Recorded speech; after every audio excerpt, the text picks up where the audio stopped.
So guys, now welcome. So please don't forget to subscribe to this my channel, also like and share. Don't forget to also subscribe. Now you can see we'll be analyzing our pound USD. As you can see, if you watch my previous video, you see where I predicted that our pound will be dropping against our USD. On my weekly video, if you watch my weekly video, you see where I predicted our pound will be falling against our USD, and actually it did that, just that.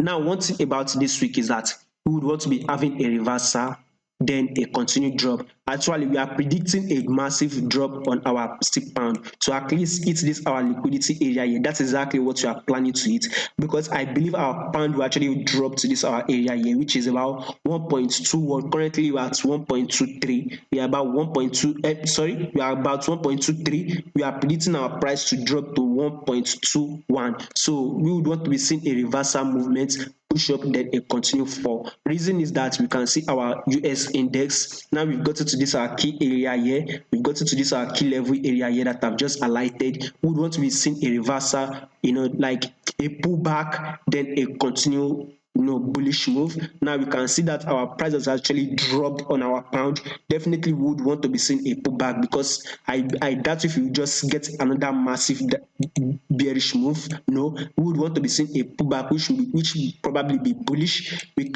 at least see let's say about 1.24. When we get that bullish move, then we'll be seeing a drop on our pound USD. Now on our 4-hour time frame, as you can see, same thing, our 4-hour time frame is still showing us. If we don't hit our 1.24, then definitely should need to hit about, if we don't hit about 1.241, then definitely should need to hit about 1.247. At least to this our area here, two ways we'll be seeing that reversal around this area here, or around this our key level here. That is the two ways we'll be seeing the reversal, a bullish move, then a drop on our pound USD. Above all, we'll be closing bearish this week on our pound USD, and on our 1-hour time frame is still showing us the same thing, exactly what we want to be trading this week. So please don't forget to subscribe and like, also share this video. Thank you.